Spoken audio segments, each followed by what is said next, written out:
Boa noite, diferentões! Boa noite, diferentões! Hoje nós teremos 2 convidados e um já está aqui, que é o nosso querido Diego Damasio.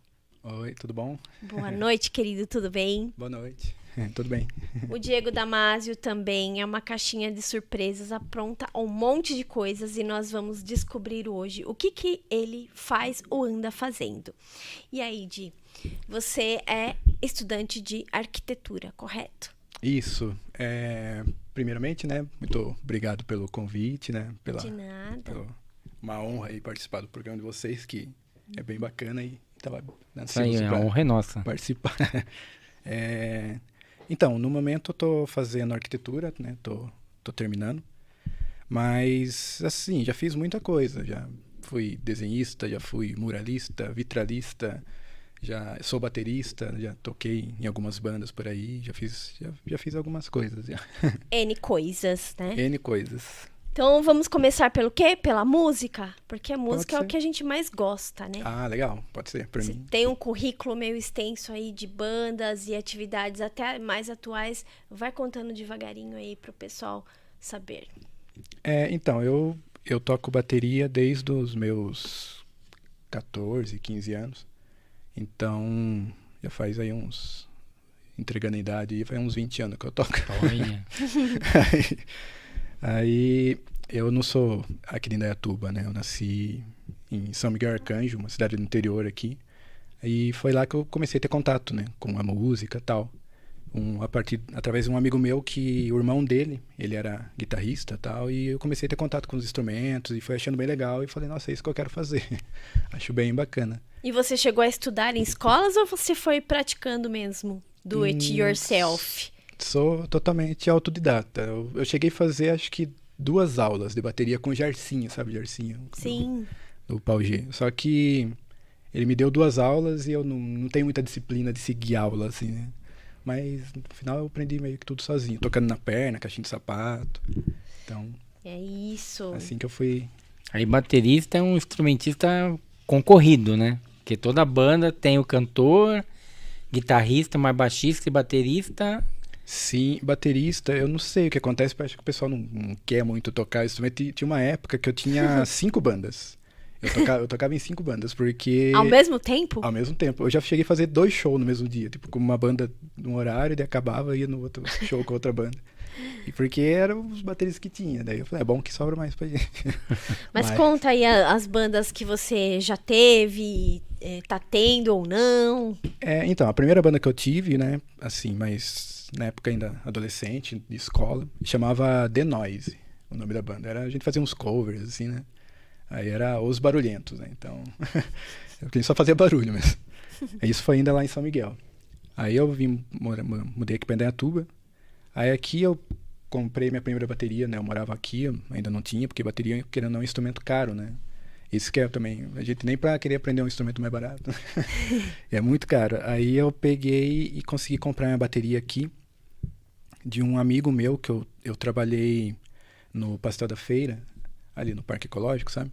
E tinha um amigo meu que ele tinha uma bateria. E eu comecei a contar pra ele que eu gostava de tocar bateria, queria ter bandas e tal. Daí ele falou, eu tenho uma bateria em casa lá, que tá parada há muitos anos. Eu falei, sério? Nossa, que legal.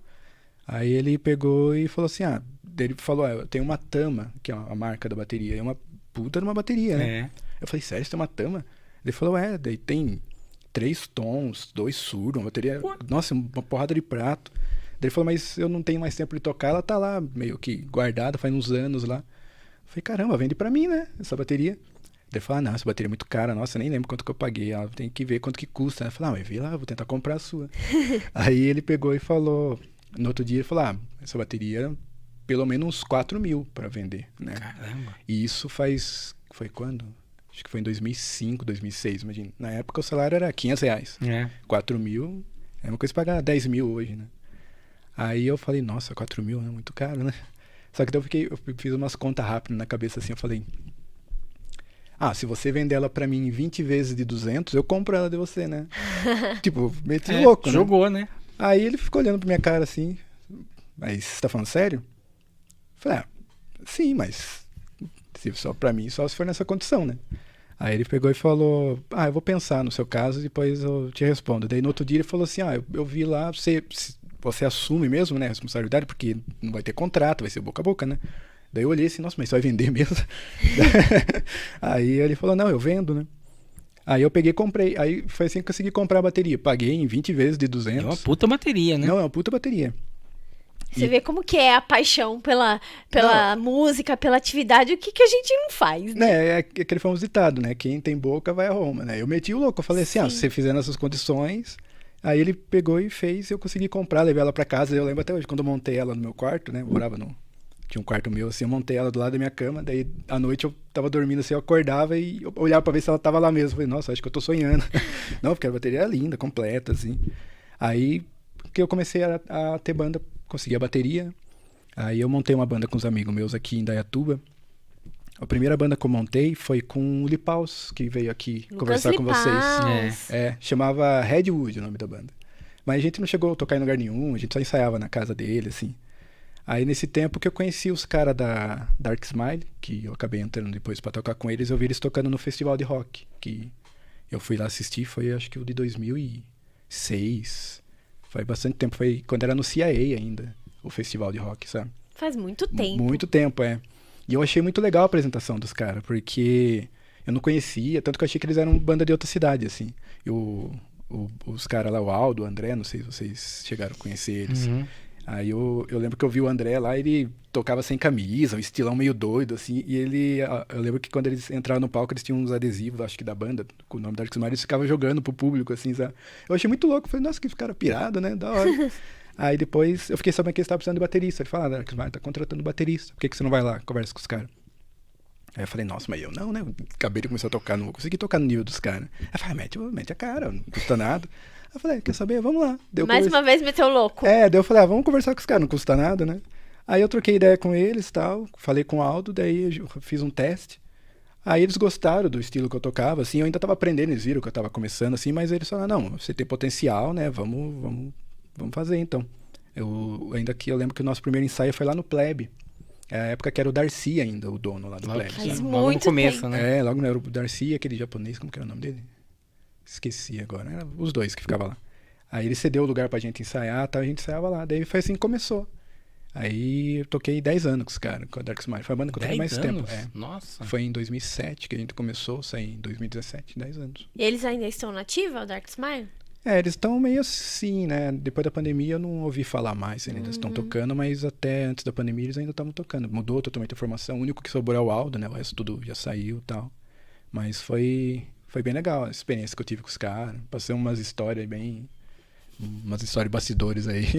Conta aí Conta aí um perrengue, a gente gosta de saber dos o perrengues. é o que Perrengue? dá corte. Sempre é um perrenguezinho. Ah, nossa, deixa eu ver. Nossa, um perrengue polêmico. Teve um que a gente botou a banda cover do Guns N' Roses pra correr uma vez. Ô, louco. A oficial? Não, assim, na época diziam que ela era oficial, né? Mas não sei. A gente tocou em Capivari. Nica Capivari. Nicapivari. Necapivari. A gente tocou em Capivari. Que ia ter um evento no dia do rock lá, né? 13 de julho e tal. A prefeitura fez um evento na praça. Aí convidaram a gente pra tocar. E foi bem no começo da banda, né? E como a gente não tinha nome, ninguém conhecia a gente nem nada, os caras colocaram a gente pra ser tipo a segunda banda, a primeira banda, logo pra abrir o evento, né? Daí falaram, vamos, né? Vamos tocar em todo lugar que tá aparecendo. Aí a gente chegou lá tal, e foi num domingo, e o evento ia rolar na praça lá da Matriz, lá de Nicapivari. Onde tudo acontece em Capivari. Tudo ali na pracinha ali.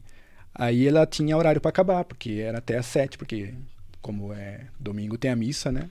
Começou a missa, não pode mais fazer barulho do Satanás lá, que o padre não deixa. Aí beleza, daí a gente chegou bem cedo, né? Porque a gente ia ser uma das primeiras bandas. Eu lembro que a gente fretou uma van, a gente tinha o hábito de fretar van, assim, pra ir tocar e chamava a galera que ia junto com a gente e tal. Era bem legal. Aí a gente chegou lá, a primeira coisa que a gente já estranhou, a gente chegou, o palco não tava nem montado ainda. A gente chegou, era o quê? Tava marcado pra começar uma meio-dia, a gente chegou umas 11, 10h30 e só tava o tabrado, assim, na coisa não tinha nada, não tinha caixa de som, não tinha iluminação, estrutura. Cabo. A gente olhou, será que tá no lugar certo? Daí eles falaram que era na praça, tem uma praça aqui em Capivari, então é pra ser aqui, né? Aí, beleza, falei, né, com certeza vai atrasar, então, né? Daí, atrasou, os caras começaram a chegar com os equipamentos e tal lá. Aí, a gente ia ser a segunda banda a tocar. A gente tava se aquecendo, teve a primeira apresentação lá, a gente já foi pra trás do palco, começou a aquecer, montar as coisas tudo nosso lá. Aí o organizador chegou pra gente e falou assim, teve uma alteração na organização, tá? A gente pode passar vocês pra ser a quarta banda? Ele falou, legal, não, pra gente é melhor, né? Porque a primeira banda normalmente toca pra ninguém, né? Pelo menos a galera já começou a colar. Ele falou, beleza, pode ser, então vai ser a quarta banda. Aí tá bom. Aí começou a rolar os eventos, as bandas foram tocando, a gente tava lá esperando. Aí chegou a hora da quarta banda, os caras vieram de novo pra gente assim, vocês querem ser... como que eles falaram? Porque a banda principal da noite era o Guns N' Roses Cover, que na época era considerado oficial do Brasil, eles tinham tocado no Faustão e tal, eu acho que era oficial mesmo. Aí eles falaram assim, vocês querem tocar antes do Guns N' Roses, né? Porque a gente viu pelo estilo de vocês, acho que tem mais a ver, né? Porque as outras bandas eram uns rockinho mais básicos, a gente tocava uns metalzão mais pesados. Aí falaram, não, legal, né, pra nós? Perfeito, antes dos caras a gente já esquenta pro show, então vai estar lotada a praça aqui. Falando, beleza, então vai ser antes do Guns N' Roses. Aí tá bom. Aí, beleza, a gente foi tocando e tal. Quando foi chegando a nossa vez, os caras vieram de novo, né? Putz, cara, peço desculpa pra vocês. Putz, daí a gente já ficou olhando pro outro, falei, lá vem, né? Falei, os caras do Guns N' Roses, eles estão com compromisso, eles vão tocar em São Paulo também, acho que uma coisa assim. Vocês querem tocar no lugar deles, eles tocam antes, eles tocam no lugar de vocês fecham o evento. A gente olhou assim, nossa, tá bom, né? Mas assim, a gente começou já a ficar meio desanimado. Falei, pô, a gente não vai tocar, a gente tá desde as 10 da manhã aqui. Foram os primeiros que chegaram e só... E nada, né? Eu falei, tá bom, né? Vamos fechar o evento, daí a gente já toca, já arrebenta tudo aí, já... O pessoal nem vai lembrar do Guns N' Roses, mas... Daí tá bom, né? Só que a gente começou a ficar meio cismado, porque tinha prazo pra acabar, era 7 horas. E já era, tipo, 5 horas quase da tarde. Daí a gente falou, mas vai dar tempo pra gente tocar? Porque nosso repertório tem 1 hora. E os caras do Guns N' Roses vão tocar quanto tempo? Daí eles falaram, vão tocar uns 40 minutos só, porque eles têm compromisso e tal, não vai ficar muito. Eu falei, tá bom. Aí eles começaram a tocar e já subiram atrasado. Começaram a tocar já era quase 5h30, a hora que eles subiram. Aí você faz as contas. Tipo, eles iam tocar no máximo meia hora, pra não atrasar tanto nós, porque tem da troca das bandas e tal. Bateria, né? Daí eu falei, puta merda, vai ferrar tudo. Aí eles pegaram, começaram umas 5h30, começaram a tocar, daí a galera colou, porque eles foram lá pra ver eles e tal, estavam fazendo show. Aí deu 6 horas, nada deles terminar o show. Daí a gente já ficou, putz, não vai acabar esse show e a gente não vai tocar, vai dar merda. Aí 6h15, nada dos caras acabar. E 6h20, nada dos caras acabar. E a gente falou, e aí? Os caras não vão sair do palco, a gente não vai tocar? Daí o organizador desesperado assim, não, pode ficar tranquilo, vai dar tudo certo, a gente vai rolar. Eu falei, mas falaram que ia até às 7, não pode depois das 7. Não, vocês vão tocar, pode ficar sossegado. Eu falei, tá bom, né, vamos ver. Aí eles acabaram 6h30 o show. Puta. Até trocar as coisas vai dar 7 horas, é meia hora pra fazer, né, essa troca tem que regular o som, tudo. Eu falei, putz, não vai rolar o som, né. Aí o organizador garantir, não, vocês vão tocar, pode ficar sossegado, não sei o quê. Aí eu já fui lá, comecei a montar as coisas da bateria, né? E eu esperando o baterista dos caras Guns N' Roses tirar as coisas dele pra colocar a minha. E eu meio que acelerando o cara, tipo, vai logo, o cara não sossego, assim. Eu falei, eu preciso montar minhas coisas. Bem estrelinha, né? Não, totalmente. Nossa, eu peguei aí que eu falo que a gente colocou os caras pra correr, porque isso vai entender agora. Ai. Aí eles pegaram, estavam lá desmontando e eu esperando pra entrar a minha vez, daí eu escutei os caras da organização, lá, que ficavam mexendo lá no palco, comentando com o baterista, falando assim, desmonte de boa aí que não vai ter mais nada hoje. Pode desmontar sem pressa. Daí eu escutei assim, daí a hora que eu falei, vai dar merda. Porque, assim, os caras dessa banda Dark Smiles, eles tinham... A gente tinha um pouco... Eu nem tanto, porque eu era mais good vibes, assim, dos caras. Mas os caras, eles tinham o hábito de não levar desaforo pra casa, sabe? Muito mais uma coisa dessa. Eu falei, nossa, vai dar merda, hoje vai dar morte aqui, né? aí eu lá atrás da bateria, assim... Aí daqui a pouco eu já comecei a ver uns murmurinhos, assim, nos cantos, assim. Tipo, o André, tipo, atrás de não sei quem, assim. Aí o Aldo do outro lado. Daqui a pouco chegou a polícia que tava... Os caras fazendo ali a patrulha na praça. Subiram em cima do palco atrás, assim, né? Acho que pra conter, porque os ânimos estavam começando a ficar meio assim, né? Eu falei, nossa, será vai sair o pessoal no pé do ouvido. E nesse dia, os caras tinham... A gente ia ganhar um cachê de, acho que R$150. Era uma coisinha, tipo, irrisória, assim, né? E daí o cara pegou e falou assim, não, pode ficar tranquilo, vocês não deu pra tocar, a gente pede desculpa, mas vai rolar o cachê, mesmo assim, né? pelo inconveniente e tal. Aí o André falou assim, então, mas só que pra gente ir embora, a gente quer R$ 500. Aí o cara falou, não, mas eu não tenho R$ 500. Eu falei, não importa, arruma, dá o seu jeito. A gente saiu de casa 10 horas da manhã, a gente fretou uma van, veio uma galera que veio junto com a gente, pagou pra estar aqui, e não é só esses R$ 150, como que os caras ficam no prejuízo? A gente teve que comer a tarde toda, porque a gente não tava prevendo que ia ficar o dia todo, né?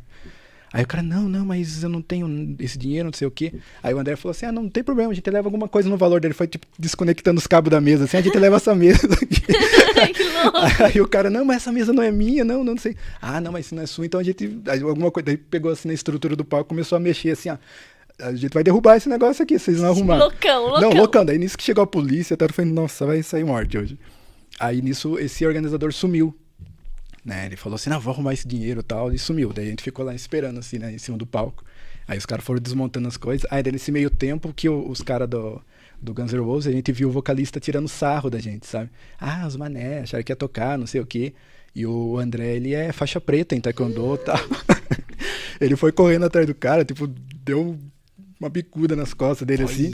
E só que não chegou a pegar, sabe? Ele deu uma de raspão, ele saiu correndo. Porque ele correu, né? Ele correu, só que daí assim, foi engraçado que esses caras, eles estavam meio que com os parentes dele lá, acho que mãe dele, não sei o quê. Eles entraram correndo dentro do carro, saíram cantando pneu, se levantando poeira, sabe? Fugindo da gente. Eu falei, os caras, tipo, nem pra fugir decente. A mãe que levou os caras embora.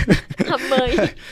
Não, aí a gente continuou esperando lá o organizador chegar, falando, não, esse cara vai ter que pagar, senão vai... Alguma coisa a gente vai ter que receber hoje. Aí o cara veio, ele chegou com o dinheiro. Ele arrumou os R$ 500, falou assim, aqui é o dinheiro e tal. Aí ele falou que ele vendeu um DVD dele, sei lá o que ele fez lá, ele arrumou a grana pra gente. Aí o que eu achei legal nesse dia, porque a gente meio que tinha um fã-clube, assim, sabe? Que eram uns caras de Montemor que sempre acompanhavam o show. De todo lugar que a gente ia, eles estavam. E eles também tinham ido nesse show pra ver a gente, eles tinham fretado uma van. E a gente tava mal chateado por eles. Falei, os caras pagaram pra vir aqui, a gente não tocou. Então eles ficaram lá embaixo do palco. Dark Smile, a gente querendo Dark Smile. Olha só. Aí a hora que o cara chegou com a grana, ele chamou o organizador dos caras, né, da van dos caras, falou assim, pra vocês o prejuízo deu R$ 300 pros caras, assim, de cima do palco, assim, dos caras, não, por que isso? Não, isso é pelo inconveniente e tal. Né? Aí depois disso, pronto, onde a gente ia, esses caras estavam atrás, viraram tipo fã mesmo, sabe? Daí a gente foi numa churrascaria, depois comemos, gastando essa grana tudo lá mesmo. Assim, mas foi mais pela história, assim, foi engraçado esse dia. Os perrengues. Depois dia. Você participou de mais alguns outros projetos? Conta pra gente aqui, que eu tenho aqui no meu esbocinho. Conta, então, solta tudo. Eu toquei nessa Dark Smile, né, que a gente fazia som autoral, e aí depois nesse meio tempo eu montei um cover do Motorhead com o meu irmão, é um projeto que eu tenho com ele. Lembro disso. A gente gosta muito do Motorhead, daí eu sempre que ia tocar, e a banda que eu tocava era tudo autoral, eu falei, vamos fazer um cover só do Motorhead. Aí chamou eu e meu irmão, os amigos nossos também gostavam. Speed Freak, A gente tocava... O primeiro show nosso foi lá no Vinil, a época ainda que o Vinil tava aberto. Bons tempos do Vinil. Bons tempos, Então, aí... Esse projeto a gente tem até hoje, deu uma parada agora por causa da pandemia, né? Porque parou tudo, né? Na época da pandemia. E a gente não tocou depois que voltou, mas a gente pretende voltar ainda a tocar. Mas é bem legal, a gente toca... Vocês iam tocar no People Rocks, não ia? A gente ia tocar no People, só que o baixista nosso, ele tá passando por uma fase meio... Contemplativa. Contemplativa, a gente tá dando esse espaço pra ele aí. A hora que ele resolver que quer tocar de novo, a gente marca lá. Mas assim que der, a gente vai fazer um som lá. A gente quer voltar a tocar lá, porque quando o Plebe fechou, querendo ou não, a maioria do show que eu toquei, pelo menos eu, foi quase tudo lá no Plebe, né? Eu achei que nunca mais ia ter oportunidade de voltar a tocar lá, depois que fechou. E daí, quando reabriu agora como People, foi bem legal, né? Tanto que quando eu voltei lá, conversei com a Adolfo, assim, até me emocionei um pouco. Assim, a hora que eu cheguei, falei, caramba, olha, o lugar existe ainda, né?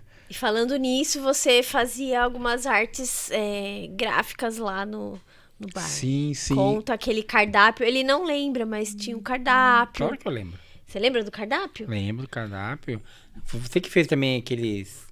O Joey Ramone, não foi? Foi.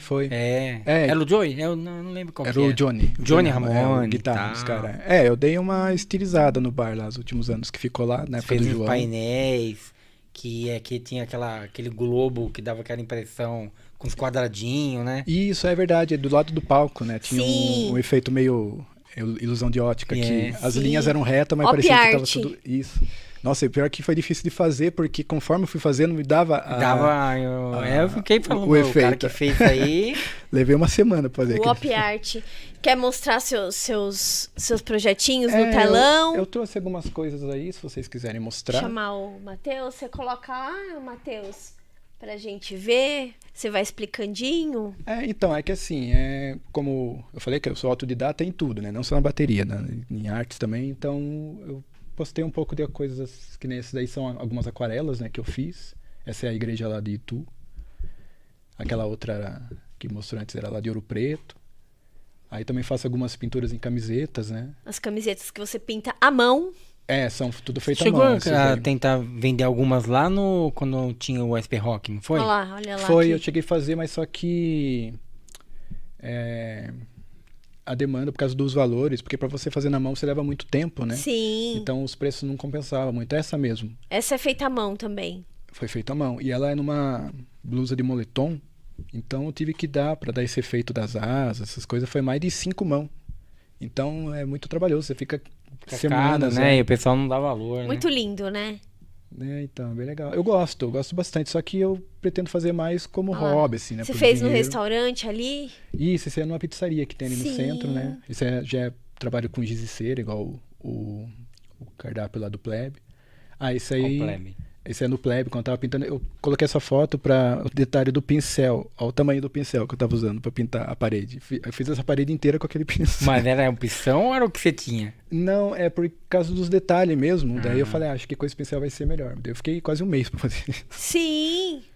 Esse também é uma outra que, numa antiga casa que eu morava, pintei na sala de casa. Também, ó, pincel de novo, parece um lápis, né? O tamanho do pincel. E esse?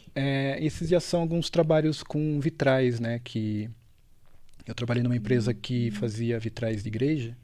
Então lá eu comecei a trabalhar com vitral. Aí esse daqui foi para mostrar mais ou menos como que era a técnica. Primeiro era feito o desenho, né, o contorno no vidro transparente. Aham. Aí em cima desse contorno era aplicado o sombreamento, né, para dar a volumetria, as dobras das roupas, tal. E depois em cima é colado os vidros na cor para dar, né, as tonalidades, tal, porque não é pintado no vidro. O vidro é dessa cor Dessa mesmo. cor. Né? E como é muito caro esses vidros, então o pessoal colava em pedacinho para...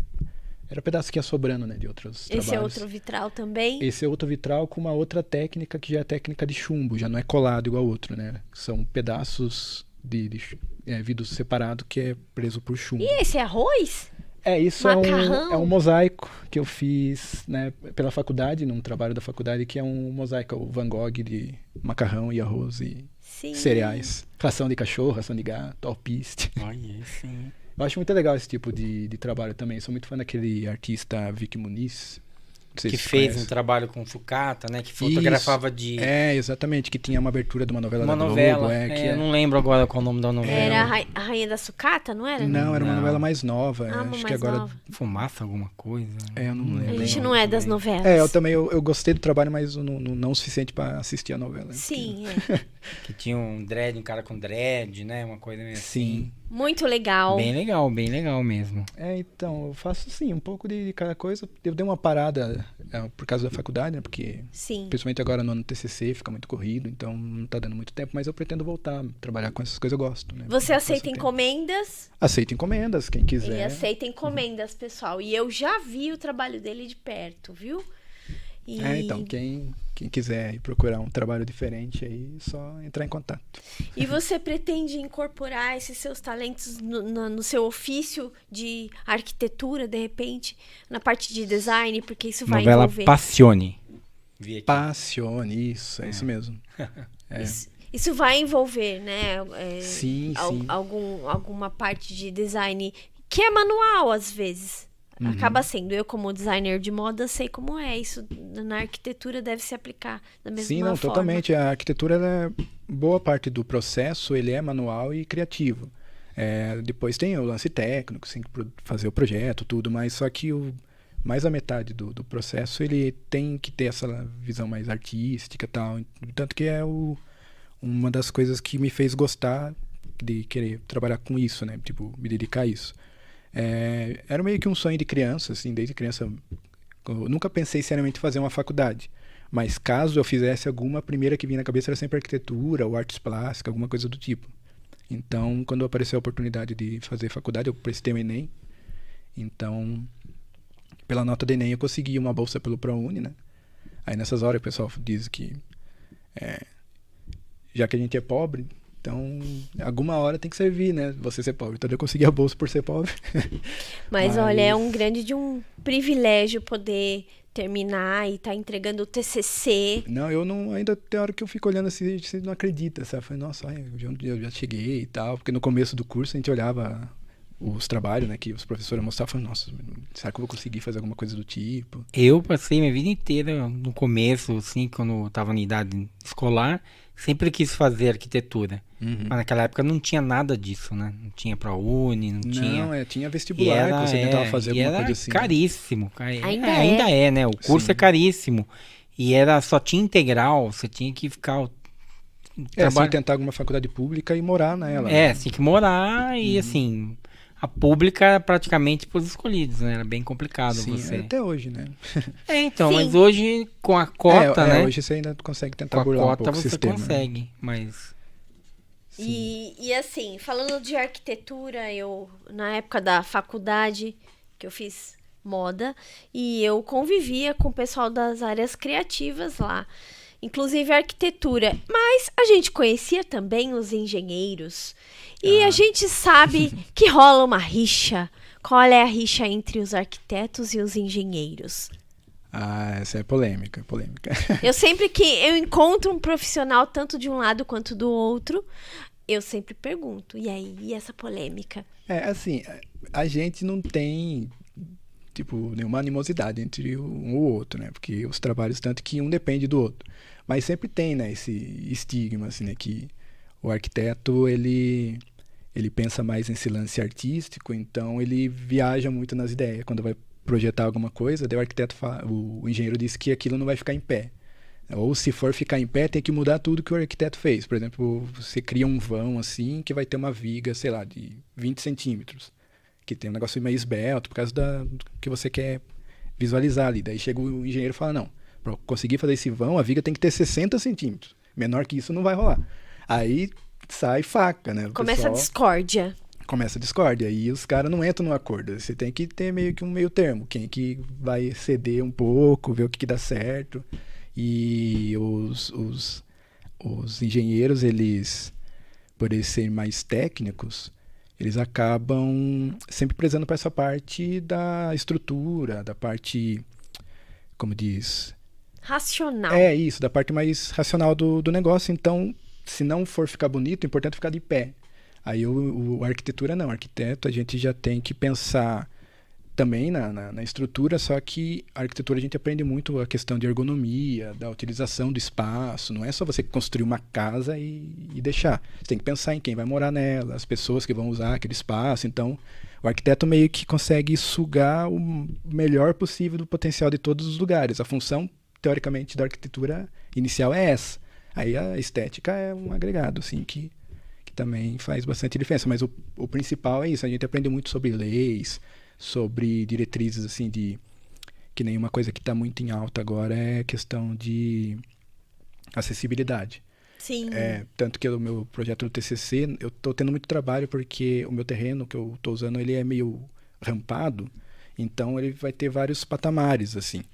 E eu posso meter um monte de escada lá, beleza, mas e quem tem cadeira de roda? Como que vai usar esse lugar? Sim. Entendeu? E você não pode colocar uma rampa de qualquer jeito. A rampa ela tem que respeitar as normas, tem que ter uma inclinação máxima, tal, porque também tem que pensar no cadeirante que vai usar. Mas tem que ter a força, né? Então Senão capota a cadeirinha. Vira sei lá, um Hot Wheels ali, o cara vai embora. Verdade.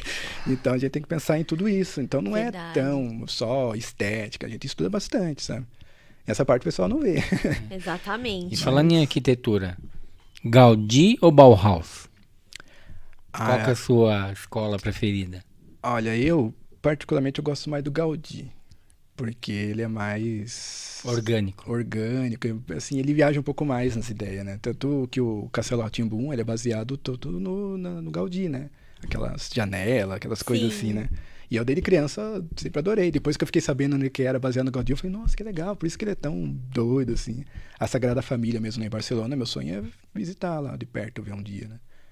Não vai ficar pronta enquanto estiver vivo ainda, porque faltam uns 500 anos que estão construindo. Eu acho que ela não fica mais, porque... Mas é bem legal. Eu tenho uma casa aqui em Indaiatuba, esqueci onde ela fica, ali perto da... Não sei se é próximo ali do Parque Ecológico, indo para aquele lado ali que vai atrás do Summer Ball ali. O cara, ele construiu uma casa e ele, não sei se ele tem essa influência, a casa parece que ele pegou e fez na mão, de massinha, assim, as janelas, tudo redondinho, umas coisas assim, bem legal. Toda branca? É toda branca. Eu acho que eu passei por ela, que eu pensei, nossa, assim. Parece uma casa do contos dos irmãos Grimm. Ela é bem assim, ela tem uma sacadinha, assim, de um terraço pequenininho, uma janela mais redonda. Meio com detalhes em madeira, marrom e branco. Só acho que é essa mesmo. Eu acho que a gente passou por ela já. Então, eu acho que o cara que fez, ele deve ter bastante influência do Gaudí, ou tipo, essa escola, assim, mais orgânica. Isso aqui é bem essa linha. O legal do design, quando a gente estuda, você no caso, o imobiliário e enfim, construções, e quando a gente estuda o design de qualquer outra área, roupas, e tem essa informação, a gente consegue enxergar as referências nas coisas e também criar a partir de referências. Isso é muito gostoso, né? Não, tem uma... É que eu esqueci o nome agora do termo. Acho que você que me comentou. Como que é o nome? Que o pessoal... eles usam meio que um estilo da roupa para criar um design do ambiente. Não tem uma coisa assim? Sim. Um nome... Como que é o nome? Um nome meio gozado. Não vou lembrar agora. Você fala que as pessoas partem do estilo de vestimenta? Isso, para criar o design de interiores de um certo ambiente. Sim, sabe? existe isso. Tem um nome, mas eu esqueci agora. Mas é bem legal. E, enfim, além disso, também você... entende de instrumentos musicais, você auxilia algumas bandas, o que você anda fazendo nesse respeito, assim, como é que você tá trabalhando, aliás, quando dá tempo, né? Ultimamente só quando tá dando tempo. Eu na época que eu trabalhei no Plebe, eu fiquei um período lá ajudando na parte do som, né, mixando o som pras bandas, eu ficava de hold ali pras bandas, né, eu tinha que saber como funciona a guitarra, pedaleira, essas coisas assim, mesmo tocando bateria, que você não precisa de nada disso. O bom da bateria é isso, né? Só se pegar, sentar e sair tocando, né? Mas o ruim é que tem que ter carro pra carregar tudo, né? Carro e tem que ter força depois pra carregar os instrumentos depois de ir embora, né? A parte mais chata. Mas eu aprendi bastante nesse tempo trabalhando lá, que eu fiquei auxiliando essas bandas, e o meu irmão também, o que toca comigo no Motorhead, ele é um multi-instrumentista. Eu só toco bateria. Eu arranho um baixo, alguma coisa ali, mas nada demais, assim. Mas ele não. O que você der na mão dele, ele toca. Você der uma guitarra, ele toca super bem. Bateria, super bem. Baixo, super bem. E ele manja muito de instrumento, no geral. Aí eu aprendi bastante coisa com ele. Aí, com essas dicas que ele foi me pegando, eu pego de vez em quando alguns serviços, assim, por fora, pra auxiliar bandas que estão tocando, que nem eu tô fazendo trabalho sempre pro Leco, do Pavilhão 9, o baterista lá que toca com Tolerância Zero. Aí, quando ele vai tocar na região, ele me chama, Diego, vim aí fazer um serviço pra mim e tal. Eu auxilio ele lá, fico de olho na apresentação, né? E é isso, é uma coisa a mais. Eu sou meio que assim, o que for aparecendo, eu vou fazendo. Eu não coloquei muito assim quando mandei pra vocês as coisas que eu faço, mas já trabalhei de cozinheiro, já fui instalador de sistema de alarme, essas coisas, de câmera de segurança, essas coisas. Até isso aí eu sei fazer. Sei fazer yakisoba, já fui no restaurante de yakisoba. Várias atribuições. Então. Aí tá aí pra qualquer serviço. Continuando na arquitetura, assim, o que você antevê? O que você pretende? Porque a arquitetura, como você mesmo falou, ela abrange várias coisas, né? Não é só a construção de prédios. Você pode criar ambientes, você pode desenvolver espaços, móveis também, uma série de... O que você pretende? Qual a linha que você pretende? Então, eu tô meio perdido, porque é meio que normal, né? Um estudante assim que se forma não saber muito bem a direção que vai tomar, né? Mas o que eu gosto bastante é a parte de restauração de patrimônio. Só que é um mercado, assim, pelo menos no Brasil, restrito, meio, né? Restrito. Só que ao mesmo tempo, por ser restrito, ele te dá aquilo. Se você tiver a capacidade, tem poucos profissionais. Então, se você se dedicar, pode ser que você tenha a chance de conseguir entrar. Mas, só que ao mesmo tempo, não é um serviço que tem muito mercado. Não, mas assim, talvez agora que o Museu do Ipiranga abriu... então, pode ser que ele apareça. sempre precisa, assim. Eu tenho uma amiga que ela trabalha de restauradora e Legal. ficou um bom tempo agora com o museu aberto. Toda a esperança, né? Tudo é possível agora. Então, que vai precisar de eu vou profissionais. tentar fazer alguma pós, alguma coisa focada na área, que eu gosto bastante, mas uma coisa que eu tô percebendo que tem, porque, igual você falou, a arquitetura ela é muito ampla, né? Que nem, você pode fazer projeto arquitetônico mesmo, né? Falar, eu quero construir uma casa, você constrói lá. Você pode fazer projeto de paisagismo, pode fazer acústica, pode fazer luminotécnica, pode fazer próprio urbanismo mesmo, o pessoal que trabalha com... Vai sair um condomínio novo, você planeja, um bairro, você né? desenvolve o bairro, tem a parte de leis também, que você pode trabalhar na prefeitura, para trabalhar com lance do plano diretor da cidade, essas coisas assim, é bem amplo, tem para... o Parque Ecológico, ele é o resultado de um um arquiteto, né? o Tomi Otaki, né? Isso, o Tomi Otaki fez todo o projeto. É um arquiteto muito bom, ele. Então, assim, tem bastante mercado. Eu ainda não sei exatamente o que eu vou seguir. Uma coisa que eu vejo que tá meio que uma tendência, porque agora com a tecnologia tem bastante... O que está bastante em alta, que eu percebo, é o mercado de 3D. O pessoal que trabalha com ArcVis, que chama, que é arquitetura virtual. Se você dominar esses programas, os softwares que fazem essas imagens 3D, porque você pode fazer fotos, pode criar vídeos, fazer aquelas realidade virtual que você coloca aqueles óculos de... Como que é o nome? O óculos virtual, 3D. Realidade aumentada, né?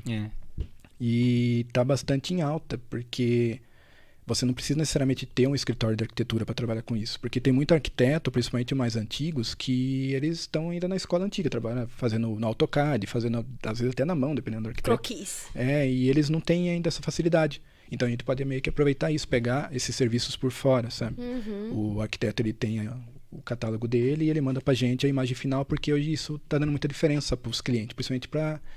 Se você não tiver isso, hoje em dia um arquiteto, você está desfalcado, você tem que investir nisso, porque faz muita diferença. Você fazer um croquis, desenhando, por mais que seja bonitinho, o cliente vai achar legal, mas imagina você fazer uma imagem 3D, ultra realista, que parece que a casa já está construída, né? Sim. Já é outra coisa. A Cláudia pode até falar melhor que eu que isso. No mercado da moda já está tendo uma aplicação nisso daí, que ao invés de você comprar uma roupa caríssima, você compra um direito de utilização de um plugin e você pode tirar fotos no Instagram. Que legal. E você tem a habilidade de você viver como se você estivesse usando aquela roupa. Como se estivesse usando a roupa. Bem a meta, né? Do metaverso estão querendo fazer. Doido, né? Doido. Eu acho que inclusive tava igual o Wall-E, né? O filme lá, do robozinho lá. O pessoal todo sentado assim, com os óculos de realidade. Eu acho super inclusivo. Porque, por exemplo, eu gosto que eu sempre falo isso aqui, tá, gente? Mas vou falar toda vez. Eu gosto muito de disco. Eu também adoro eu isso. Tenho discos, eu entendeu? tenho alguns também. Só que o disco é uma coisa proibitiva. Pelo valor? Não. Porque, por exemplo, eu tenho mais ou menos 600 discos. Imagina o espaço que ele ocupa. E o manuseio que você tem que ter, o cuidado para ele não se degradar. Também aconteceu isso. Eu guardei uns discos que eu tinha meio que e esqueci deles. E os primeiros que ficavam encostados na parede pegou umidade, alguns entortou, outros mofou. Perdi as capas. Então, por exemplo, o MP3 ele veio para dar inclusão. Todo mundo pode ter uma biblioteca gigantesca num aparelho celular, vendo por esse lado é bem legal, porque daí tá ao alcance agora de todo mundo, né? Isso. Sim. Quando, um bom tempo atrás, muito tempo atrás, eu dava aula de informática para terceira idade. Legal. E aí era negócio de, mas porque a arte é muito melhor manual. Eu falei, então, mas por exemplo, tem tinta que é caríssima. Você vai estudar com a tinta. Você que trabalha, você sabe o que eu tô falando, né? Eu já tive muito a mente fechada também para isso. Eu demorei para aceitar o lance virtual, porque também eu gosto de desenhar na mão. Eu quero sentir a tinta, o material e fazer. Aí quando o pessoal vinha com aqueles desenhos feitos no Photoshop, eu falei, não, isso não é arte. Mas só que agora, porque eu preciso aprender a mexer nesse programa, fazendo TCC principalmente, você fala, não, realmente você tem que ter uma veia, por mais que você saiba mexer no programa, se você não tiver esse feeling, essa sensibilidade, você vai ser só mais do mesmo. Se você tem uma sensibilidade a mais artística, você se destaca mesmo na arte virtual, né? O que então, está aqui só mudou na nossa cabeça, a ferramenta, né? O que está aqui na nossa cabeça, que é a concepção, nada tira de você. Exatamente. Tanto que, assim... Lá, a sua assinatura, o seu traço. Sim, na faculdade eu percebo muito isso, porque eu tinha bastante dificuldade com os programas, porque eu não sabia mexer em quase nenhum. Eu aprendi na faculdade mesmo. E a maioria dos outros alunos, eles eram mais jovens, já tinham mais habilidade, eles já sabiam mexer. Tiravam de letra, tanto que eu ficava para trás. A maioria das entregas do negócio parecia, tipo, meio que... Falei, nossa, tô ficando para trás esse negócio aqui. Só que daí, quando eu fazia alguns desenhos na mão, que tinha alguma coisa artística, aí eu pegava e tirava de letra. E eles ficavam, tipo, meu Deus, como que você faz isso? Eu falei, pra você ver, né? Diferença de geração também, né? E com o desenho, você ficava... léguas à frente deles, né? Não, eu fazia umas coisas que o professor nem pedia. Sim. O professor falava, nossa, nem precisava fazer tanto, assim, tá bom só, não sei o quê. Mas, só que, querendo ou não, agora hoje em dia não é mais isso que pede, né? Você tem que saber mexer nos programas mesmo. Mas é bom, na verdade, o programa ajudou muito, porque o meu TCC mesmo, eu tô se matando para fazer no software. Se fosse fazer na mão, eu nem ia fazer nem 1/10 do que eu já fiz até agora. Então, também agiliza bastante o processo, né? Permite mais experimentação, né? Sim. Você não tem tanto medo de errar do que... e quando vem eu uma vou ideia... gastar um pote dessa tinta, eu vou gastar um papel Paraná que custa tanto, se você consegue fazer tudo... Maquete volumétrica 3D. Você faz a planta no AutoCAD, errei, apaga e faz de novo. Não precisa gastar folha, não precisa gastar material. Tem tudo isso, né? A tecnologia está vindo para ajudar, né? Sim. A gente só tem que ter a mente mais aberta e aceitar as mudanças. Não ser muito fechado. Eu tenho, na verdade, eu falei que eu não ia trazer a dica, e eu não trouxe fisicamente, tá? Mas eu vou dar a dica aqui, que a minha amiga Yáscara de Curitiba, ela tem um livro que é sobre o bairro Rebouças de Curitiba, que foi um estudo que ela mais de 10 anos, ela se aprimorou. É um olhar sobre o patrimônio industrial desse bairro. Então, é um dossiê completo de vários aspectos arquitetônicos, urbanísticos e até políticos dentro do livro, toda a história. E eu ganhei um exemplar dela. Ele é maravilhoso. Eu não tô com ele aqui, ele é todo branco, assim, todo... né, porque ela é arquiteta e ela... Mas foi o quê? Um trabalho dela? Sim, ela é... mestrado? Ela tá dando aula em faculdade e tal, tá em busca de especializações. E até vou mandar um beijo pra Yáscara, sua linda, te amo. E aí ela me manda o livro e eu falo, vacilei de não ter trazido o livro aqui agora, mas é uma dica que tem a ver com o assunto que a gente tá sim, não, tem tudo a ver. Abordando. Depois eu te mostro o livro. E para quem ver, sim. Isso para quem quiser adquirir o livro ou dar uma sapeada, ela tem uma página no Insta aqui. Deixa eu dar uma olhada aqui. Enquanto isso, Rebouças Livro, sem ser cedilhas. Rebouças Livro, que é a página do livro dela, que você pode seguir ali. Ela pode até dar maiores detalhes para quem for interessado no assunto. E aproveitando, vamos mandar um abraço aí pro Marquinhos Roma, que está assistindo a gente, e o sempre presente D'Amico. Isso aí. Beijo para todo mundo. Você olhou no Face? No Face e no YouTube também? Tá todo mundo aí, essa galera, esse monte de gente. Nossos fãs aí. Igual uma coisa que eu vi, eu gosto muito de biografia, sabe? Eu adoro ler biografia, não sei porquê. Eu tenho meio que eu gosto de saber a história, porque se ler romance é uma coisa, mas biografia é uma coisa que aconteceu de verdade, né? Aí eu tinha o hábito eu colecionava aquela revista Road Crew. Sei, de música, né? De música, é mais voltado para heavy metal em geral. E ela tinha uma seção nela que chamava Background, que contava a história das bandas, meio que do zero, assim, como começaram, a história de cada músico. Eu achava muito legal e eu conhecia a história de muita banda por lá. Do Iron Maiden, do Kiss, Black Sabbath, AC/DC. Detalhes sórdidos. Detalhes sórdidos, porque... Não, era muito legal. Eu tenho até hoje ainda muitas dessas revistas em casa. E muitas das coisas que eu aprendi foi vendo por elas. Depois eu comprei alguns livros, que nem aquele livro do Ozzy, Eu Sou Ozzy, eu comprei. Nossa, é demais aquele livro. Você racha da risada, a história que ele conta. Ele é uma comédia. Não, mas é muito engraçado. Nossa, eu não sei como ele tá vivo. Ele me fala que ele é um meio que... ele é uma... ele é uma aberração da medicina, né? Os próprios médicos dele falam, não tem como você estar vivo. Com as coisas que você fez, os abusos que você fez, é impossível você estar vivo até hoje. Sabe? Ele me fala, já enterrei 5 médicos que morreram e ele não morreu. Falando em banda, você não mostrou esse seu CD aí? Ah, verdade, Passou né? batido. Ele não falou de todas Ele também, não falou né? das bandas. Vamos voltar pra isso aí. Esse cara que tem muita história aí, né? A gente parou na Dark Smile, nas tretas, nas brigas, nos eu falei carros do derrapando. carro derrapando. Agora vamos voltar. Aí eu falei um pouco da Speed Freak, né? Do Motorhead Cover. Sim. Isso. Aí depois eu entrei numa banda chama Golpe Devastador, que é esse que eu tô com o CD aqui. A gente fazia um thrash metal. Aqui, ó. Esse aqui é um CD que a gente lançou.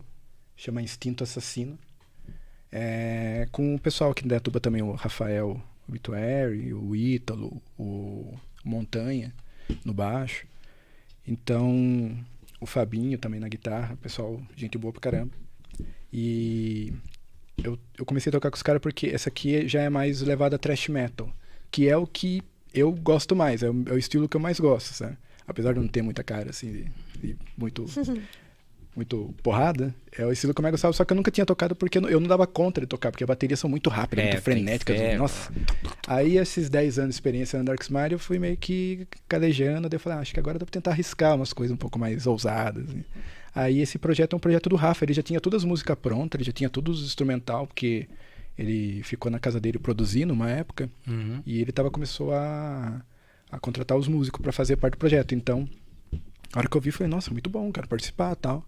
A gente gravou esse CD, eu toquei 2 anos com eles, de 2 anos, 2015 a 2017. Tava indo bem a banda, mas daí foi na época que eu entrei na faculdade. Aí tem que fazer escolhas, né? Daí a gente tocava quase todo fim de semana, sexta, sábado, domingo, daí começou a ficar muito corrido, sabe? E querendo ou não, uma coisa que atrapalha muito, principalmente pra quem gosta desse tipo de música, você tem que tocar porque você gosta, né? Não é financeiramente... rentável, não compensa, então, e a gente gasta muito, todo final de semana eu gastava 200, comercial. 300 ninguém quer ouvir essas barulheiras, só gente. Aí eu tive que fazer uma escolha, eu falei, vou ter que, ou é a faculdade ou é a banda. Então eu acabei tendo que sair, o pessoal ficou triste, Mas o legal é que é o seguinte... Eles estão ativos ainda?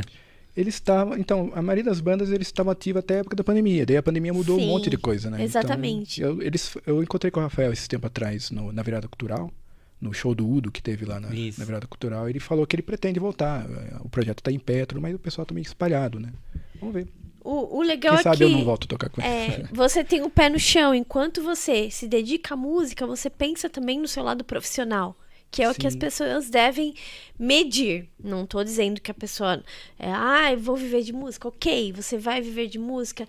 Ou você vai viver de arte. Mas tá rolando isso? Tá pagando suas contas? Então a gente tem que parar de ser um pouquinho romântico.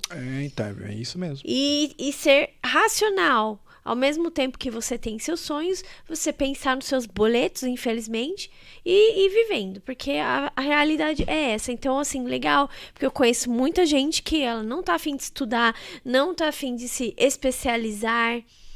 E, assim, estudar só faz muito bem pra gente. Você precisa também se especializar.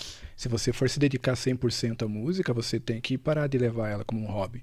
Você tem que ficar mais profissional, tanto para evoluir tecnicamente, porque se você for gravar alguma coisa, uma coisa é você fazer um show ao vivo, você deu uma errada, alguma coisa ali, na hora da euforia ali, passa batido, mas na hora de você sentar e gravar, se você não tiver capacitado, é ali que você vai perceber, sabe? Então você tem que ter uma dedicação, uma seriedade, né? Então, por mais que tenha um lance da zoeira, falar, eu quero curtir, não sei o quê, mas por algum momento você tem que se dedicar, né?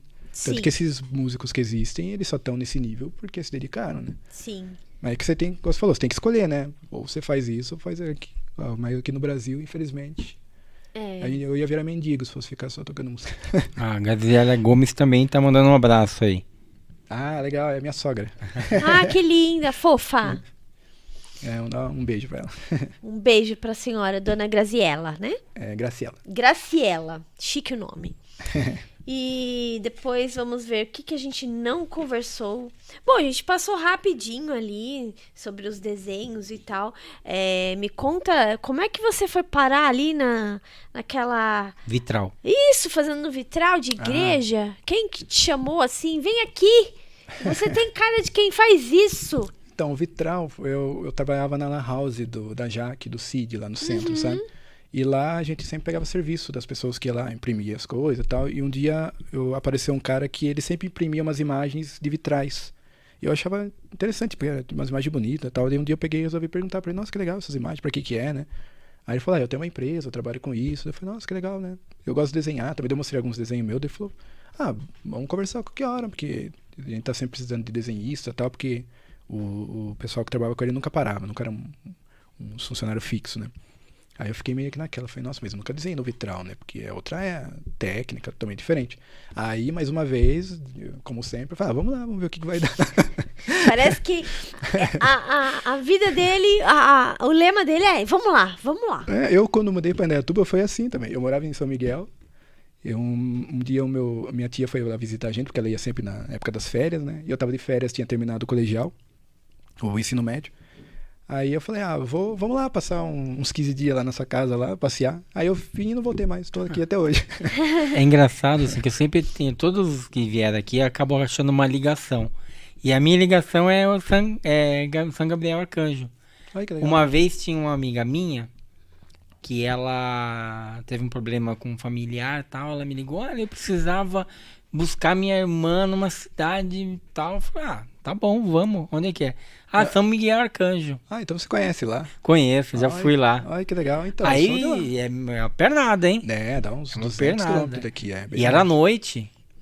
Aí era umas 6 horas, eu falei, mas demora? Não sei, eu nunca fui lá. Não, vai rapidinho, voltei 1 hora da manhã, né? É bem longe, É longe. Não, e o duro é que depois de Sorocaba ali, a cidade é 40 quilômetros uma da outra. É meio do mato, total. Mato. Bem tal. interior. Bem interiorzão. Falei, acho que Vou você notar não... um pouco meu sotaque, sou um pouco de lá. No meio da viagem, eu falei, acho que você não tá muito bem intencionado comigo não, hein? Aí voltando então a falar do vitral, né, que eu acabei Sim. dispersando. Então, esse cara pegou e falou pra mim, né, que ele às vezes precisava de artista e tal. E eu saí da Lan House, né? E eu acabei meio que perdendo contato com ele. E o meu irmão, né, que toca comigo no Motorhead, começou a trabalhar na Lan House, não no meu lugar, mas depois de um tempo ele começou a trabalhar lá. Aí ele é meio parecido comigo, visualmente, né? Aí esse cara, ele apareceu lá do vitral, daí ele ficou olhando assim, você é irmão do Diego, o cara que trabalhava aqui? Daí ele falou, sou. Daí ele falou, eu trabalho com vitral, conversei com o irmão, ele sumiu, não tem mais contato dele, queria conversar com ele e tal. Daí o irmão falou, eu passou o contato pra mim, eu entrei em contato com ele. Aí foi quando ele marcou, de eu ir lá na fábrica pra conhecer. Aí, só que assim, para trabalhar no vitral tem uma técnica específica. Viu que eu mostrei ali que tem aquelas com quadradinho que você cola, que ela é a técnica de mosaico. Sim. Aqui lá a gente usa tinta normal, tipo esmalte sintético mesmo, para pintar no vidro, espera ela secar e cola o caco em cima. E a outra técnica, que é a técnica de chumbo, é uma outra tinta, uma tinta à base de... ela é mineral, assim, você tem que diluir ela, tem o jeito certo de você diluir. Tem tempo, né? Tem um tempo. Cura. Tem a consistência certa que tem que deixar, daí você pinta com ela e a hora que você pinta ela seca, ela volta a virar pó. Então você não pode pegar nela mais. Você tem que queimar no forno, como azulejo, essas coisas, sabe? É totalmente artesanal. E assim, eu não tinha ideia como fazer essas coisas. Daí ele falou, o cara que trabalha aqui, ele vai passar pra você as técnicas e tal, e daí você vai pegando jeito. Só que daí do nada, não sei, o cara endoidou, ele pegou e foi embora e não voltou mais. E o cara ficou sem desenhista. Daí eu falei, então, Diego, ele fazia mais ou menos assim. O cara não tinha ideia como fazer também, ele só entendia um pouco a teoria. Aí eu falei, mas como que eu vou fazer, né? Nunca fiz isso, não tem nem pra quem perguntar, né? Até os caras que trabalhavam lá, porque os outros que trabalhavam, os que colocavam as janelas nas igrejas, os pedreiros. Montavam, né? Eles não tinham noção também na parte. E é uma coisa bem específica, muito né? específica. Daí eu comecei a pesquisar na internet e você não acha material. Todos os vídeos que eu vi era tudo gringo, coisa da Europa, essas coisas, porque é lá que o pessoal trabalha com isso, né?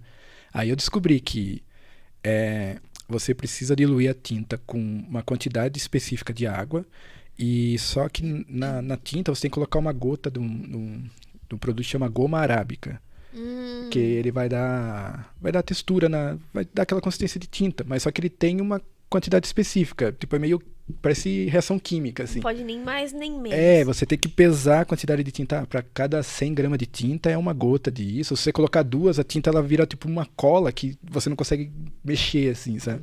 E todo dia eu lá tentando e não dava certo. E eu falei, nossa, mas eu não vou conseguir fazer. Você errou várias vezes. Não, eu errei um monte. E assim, e cada vez que eu fazia, você tinha que colocar no forno para queimar. E depois que queimava, você ia ver o resultado se deu certo. E ficava 8 horas no forno. Vocês faziam um negócio hoje, ia descobrir outro dia se tinha dado certo. Aí chegava lá, tinha dado errado, você não sabia o que deu errado, porque você não tinha dica. Aí eu fui dando cabeçada, acabei aprendendo e no final gostei muito de trabalhar com isso, porque é muito legal. E uma coisa que eu achei muito interessante nessa... Muito diferentão. Esse foi o serviço mais diferente que eu fiz. Uma coisa que eu achei bem legal é o pincel que ele usa, porque, por exemplo, você vai fazer um rosto, né? Uma pele de uma pessoa. Você pinta, só que o pincel, ele tem as marcas de cerda e o vidro ele é muito sensível. Se você passar, ele fica a marca. Aí tem um pincel que ele é específico só para você esfumaciar essa tinta para tirar, porque é como se fosse tipo fazer maquiagem assim. E ele é de pelo de texugo. Só esse pincel que você consegue fazer isso. A gente tentou usar sintético, comprou N pincéis, nenhum conseguia. Só esse de pele de texugo. E ele é usado desde a época da Idade Média, quando começaram a fazer vitral e até hoje a técnica é a mesma. E sabe quanto custa um pincel desse? R$1.000. Nossa! Um pincel só. Mas ele dura, pelo menos? Não, ele dura a vida toda. Deve envolver a vidinha de um texugo. Então, eu ouvi porque eu comecei a pesquisar sobre as coisas. Já não gostei. Então, dizem que tem um pessoal que tem umas fazendas que eles criam esse texugo e eles meio que cortam os pelos como carneiro. Falam que não precisa matar. Ah, tá. Aí, tosqueia, né? Tosqueia ele nasce de novo. Eu não sei se é real, mas...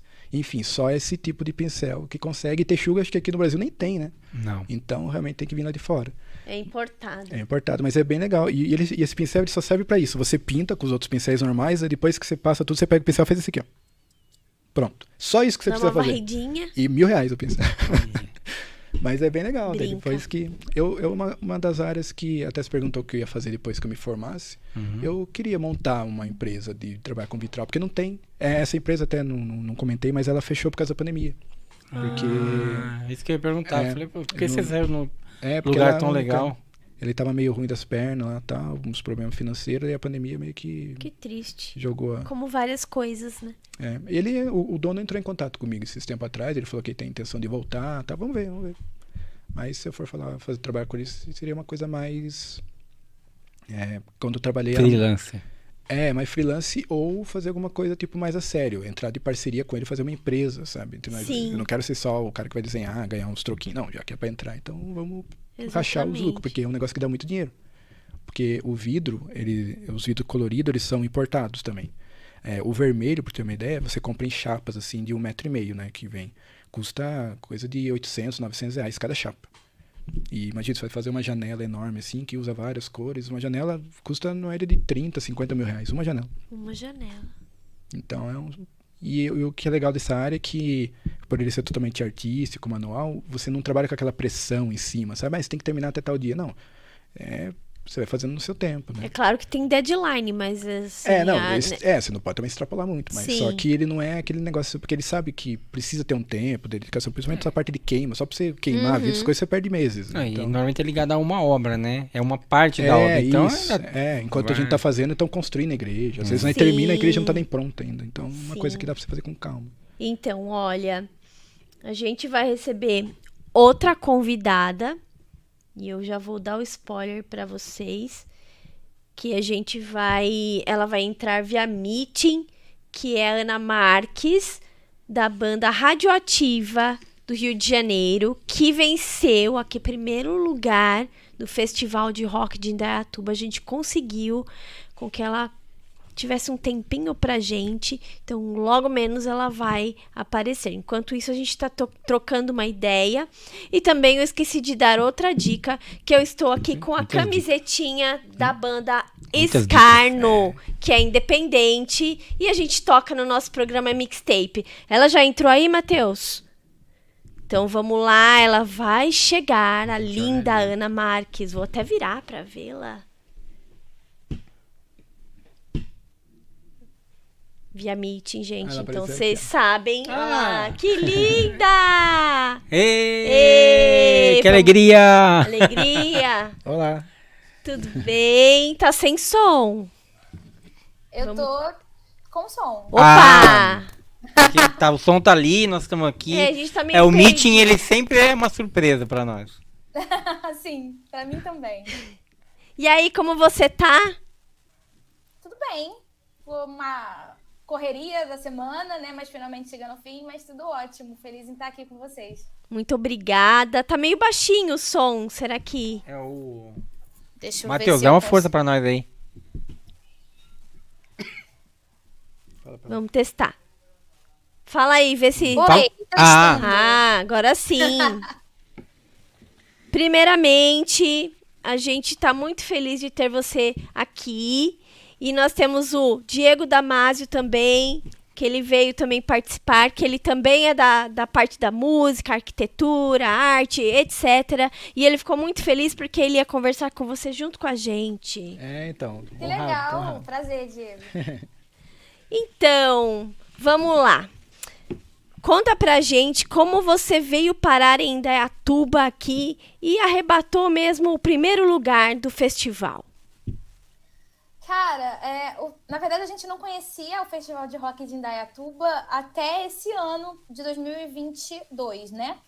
A Radioativa costuma participar de alguns concursos, assim, a gente gosta de participar, né, de concursos musicais, e a gente assina um site chamado Festivais do Brasil, que geralmente, né, traz esse tipo de evento, né, com concursos por outros estados. A gente acha que é uma boa forma de, enfim, viajar pelo Brasil, conhecer lugares que a gente ainda nunca tocou e pode tocar e tal.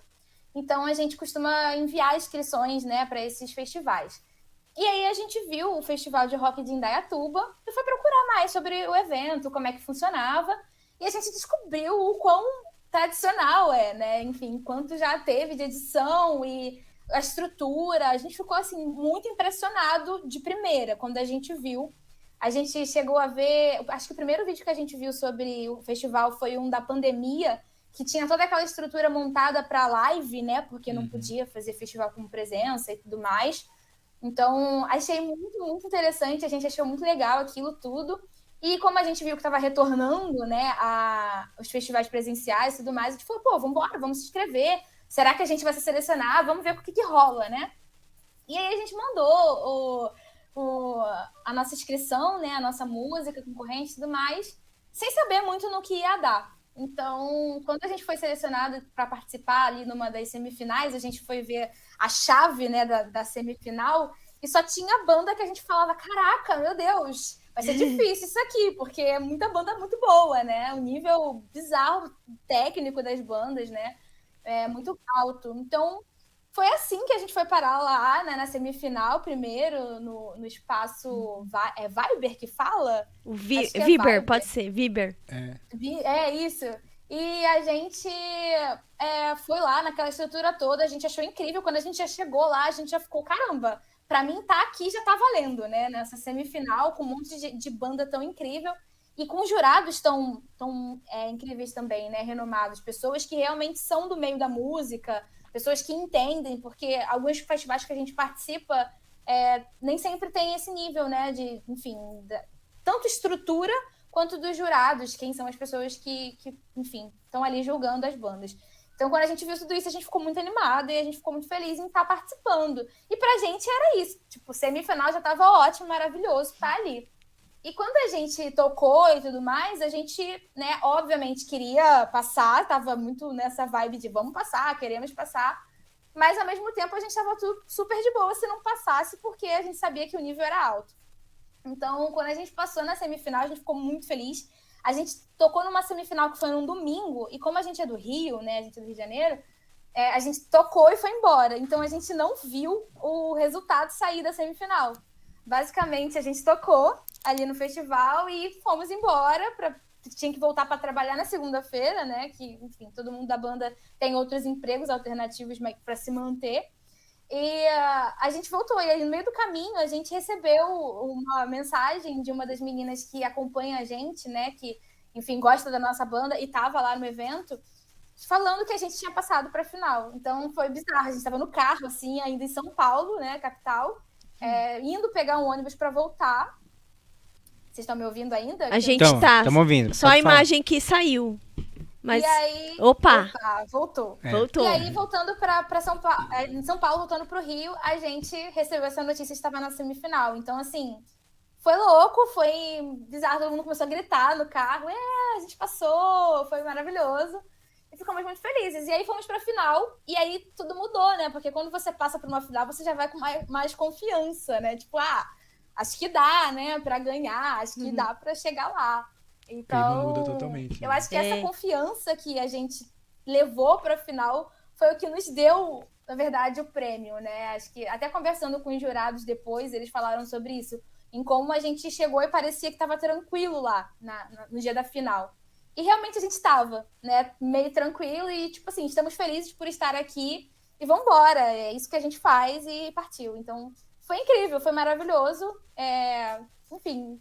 Sei lá, acho que foi ao mesmo tempo surpreendente e ao mesmo tempo a gente ficou muito feliz por o nosso trabalho estar sendo reconhecido em um festival tão importante. Eu fiquei muito feliz de ser uma garota no vocal, representando as mulheres. Eu até te mandei mensagem te parabenizando.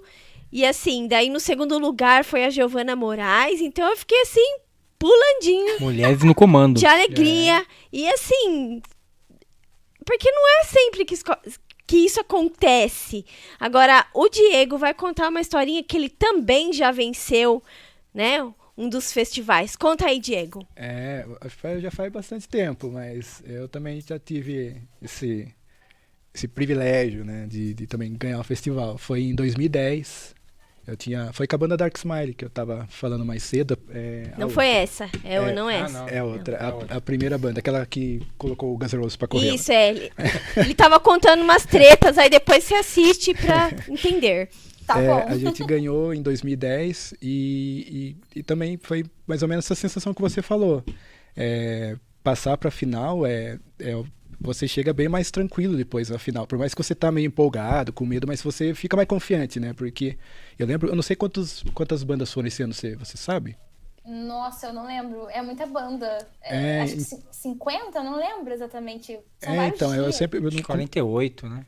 Costuma ser nessa média, mas eu lembro que no ano que a gente tocou era 76 bandas. Naquela época? Era muita banda. Eu lembro que a eliminação era 2 final de semana. Sábado e domingo no final de semana, sábado e domingo do outro final de semana, porque era muita banda. Sim. E eles passavam só 10 pra finais, assim, 5, 8, sei lá, uma coisa assim. E foi desse jeito. Tanto que quando a gente ganhou também, a gente não tava tão confiante que fosse ganhar. A gente pensou, a gente pegar um terceiro lugar ali já tá bom, né? Aí anunciaram... A gente também teve esse lance, até porque a gente ganhou o prêmio de melhor intérprete, que é anunciado antes, né, do primeiro isso, também lugar. tem o melhor intérprete, verdade. São 4 prêmios que eles dão. A gente ganhou antes. Então, aí a gente ganhou o melhor intérprete, subimos no palco, né, pra pegar, felizões. Caraca, tá ótimo, já valeu a gente ter vindo, né?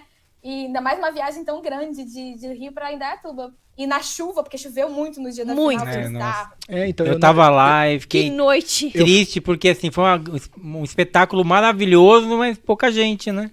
Eu também não consegui ir por causa da chuva. Eu fiquei muito impressionada que as pessoas estavam lá mesmo na chuva, porque assim, é difícil ver, tá? Ainda mais um evento com bandas autorais, né?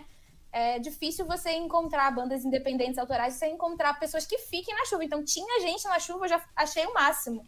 Porque vida de banda autoral não é fácil, né, gente? Banda independente é complicado. E aí, quando a gente ganhou o melhor intérprete, a gente subiu ao palco, a gente já estava feliz, maravilhosamente feliz de estar ali, né, e tudo mais. E quando eles anunciaram o primeiro lugar geral e chamaram a gente de novo, eu fiquei assim... Meu Deus, não é possível. O que tá acontecendo? O que tá acontecendo aqui? Então, deve ter sido maravilhoso. Muito legal. E aí, como a banda radioativa, o currículo de vocês, eu tenho aqui no meu esbocinho, mas eu quero que você conte. Que vocês têm história aí. Vocês tocaram no Rock in Rio, né? Sim, a gente tocou esse ano lá. Também foi um concurso cultural da Gerdau, né? Que a Gerdau produz o aço do Palco Mundo. Esse ano ela foi a patrocinadora, né, ali, apoiadora do Rock in Rio, e eles tinham um stand lá dentro, onde eles fizeram essa ação de levar 3 bandas independentes do Brasil, né, no caso, uma de cada cidade onde a Gerdau atua, Então, ela teve uma banda que é de Maracanaú, né, do Nordeste, no Ceará. Teve uma de Minas Gerais, que é Divinópolis, a Triarais, e a gente do Rio. E aí as 3 bandas ganharam esse concurso, acho que foram mais de 200 inscritas, 300, uma coisa assim. Caramba. E a gente ganhou esse concurso pra tocar lá. Então a gente tocou no espaço da Gerdau lá dentro. Foi uma experiência incrível, a gente recebeu o prêmio, né, da Gerdau, que é o disco de aço, e quem entregou pra gente foi a Ivete. A gente tocou no dia da Ivete, lá no Rock in Rio, e aí quando ela terminou o show dela, ela saiu e foi lá fazer a premiação, entregar pra Nossa, gente. que legal. Então foi uma experiência muito legal, assim, muito bacana. Então escondendo ouro. Falaram que escondendo. Falaram que estavam preocupadas de participar do festival. Que, ó, o gabarito Tá do Rock in Rio e tô preocupado com o Festival de Indaiatuba. Então, veja bem. Não, mas legal, parabéns. É bem legal. E eu fico feliz, assim. E vocês abriram para algumas bandas gringas, né? Conta pra quem vocês já abriram os shows, assim. Gringas foram 2. Em 2016 a gente abriu para uma banda independente da França que veio tocar aqui, fez turnê pelo Rio, se chama Chunk No Captain Chunk. Em 2017 a gente abriu para Evanescence. Foi em São Paulo, no Espaço das Américas, o show que eles fizeram em São Paulo, então a gente abriu. Também foi o concurso cultural da Rádio Rock, 89, né? E aí basicamente a gente tinha que enviar uma música, enfim, algumas bandas iam passar por uma segunda fase, com votação popular, né? E aí a gente passou e tudo mais. E dessas bandas, que eu acho que foram 10, eles enviaram, a Rádio Rock enviou o material dessas bandas para que a Emily, né, a vocalista do Evanescence, pudesse escolher uma das bandas para abrir o show deles lá em São Paulo. E aí ela escolheu a nossa banda. Eu achei aquilo também, nossa, bizarro, porque Evanescence foi uma das bandas que construiu o meu caráter musical voltado pra banda, né? Foi a primeira mulher que eu vi, assim, à frente de uma banda de rock, na época que eu tinha uns 13 anos, quando eu ouvi Evanescence na MTV tocando. Então, ali naquela época do nu metal, tinha Linkin Park, tinha, enfim, várias outras bandas na MTV, né? Nesses canais mais populares. O Evanescence e o Nightwish, né, eram as bandas que apareciam mais com mulher no vocal. E eu achava aquilo maravilhoso e, enfim, elas me inspiraram muito. Então a Emily eu tinha posters da Emily no meu quarto inteiro. Ela foi uma grande inspiração para mim como cantora, né, como frontwoman. E quando isso aconteceu, eu achei louco, porque eu nunca imaginei que o dia que eu conhecesse a Emily, né, de falar oi para ela, fosse num dia em que eu estivesse em cima do palco. E foi exatamente assim. Né? Tipo, quando a gente chegou para passar legal, o som, ela não estava ainda na Espaço das Américas, quando a gente começou a passar, e a gente ali em cima do palco, começando a ajeitar as coisas para passar o som, do nada ela chega para falar ali, ia ter um meet and greet com alguns fãs que iam chegar antes, e aí do nada ela vira, olha para cima do palco, eu estou em cima do palco passando o som, e ela fala, hi, I'm Amy. E eu fiquei, gente, como assim, sabe? A Emily está ali embaixo e eu tô aqui em cima, o que tá acontecendo? Então, muito surreal. Legal. Eu nunca imaginei que fosse dessa forma, mas foi dessa forma, foi incrível. Gente, muito legal. E assim, a gente nota, vocês estão com um som novo, né? Agora, vocês postaram lá no Insta.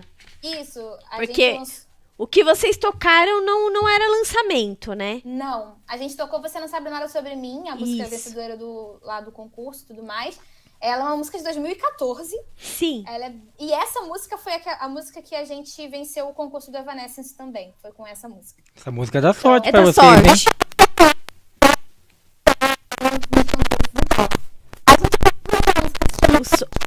O sonzinho tá ruim, peraí. Fala de novo. Melhorou? Ah, melhorou. A gente lançou uma música nova agora, que é Como as Coisas São, que foi a música que ganhou o concurso do Rock in Rio. A gente fez ela para o concurso do Rock in Rio, na verdade, porque tinha que ser uma música inédita, ela não poderia ser lançada, né? Então a gente teve que compor a música, produzir, gravar, pós-produzir e enviar. E a gente fez isso em um final de semana, basicamente. Então, agora a gente lançou a música, né? Que ela não podia ser lançada na época, mas agora ela está disponível nas plataformas de streaming e se chama Como as Coisas São. Então, ela é mais recente. Ai, que legal. Então, vocês estão aprontando várias e tem várias coisas por vir, não é? Sim, a gente tá com muitas ideias agora. A gente, depois dessa bateria de shows que a gente fez, né, de Rock in Rio, Indaiatuba e várias viagens, a gente tocou em São Paulo, além de Indaiatuba, mais uma vez também no mês passado. Então a gente tava muito agitado, né? Então esse mês de novembro a gente tá dando um respiro. Mês que vem já tem show de novo e a gente pretende lançar material novo já em 2023, logo no início. Então estamos no agito. Ah, legal. É o spoiler. É o spoiler. Eu posso fazer uma pergunta pra ela? Pode. Opa. Faça. Não, na verdade é só uma curiosidade. Vocês ganharam o festival, né? Eu não sei como que tá a regra hoje em dia, porque pelo menos na época que a gente tocou, que a gente ganhou, funcionava assim. A banda que ganhava o festival, ela não pode tocar no festival seguinte. Você não pode se inscrever, porque vocês já ganharam. Só que a banda, vocês tocam no evento, como uma das bandas que encerra o evento. Daí você faz um show inteiro, sabe? Eu não sei se essa regra ainda mantém, se eles comentaram alguma coisa com vocês.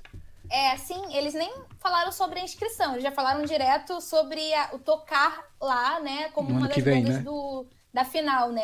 Uma das bandas Então acho que fecha. mantiveram o mesmo jeito. É bem legal isso, porque do ano que vem vocês vão tocar, porque vai ter a final, as bandas se apresentam. Sim, Aí enquanto eles estão voltam a tocar, sim, eles passam o título pra próxima. Isso, enquanto eles estão fazendo a contagem dos votos, vocês ficam fazendo o show de vocês. Isso eu achava bem legal. Isso quer dizer que nós vamos ver a banda novamente. E ver um show inteiro, não só a música. Sim, isso que é o mais legal, vai ser o show completo. Aí bacana, sim, legal. Vocês vão Achei que eles tinham mudado essa regra. Radioativa. É isso bacana. aí.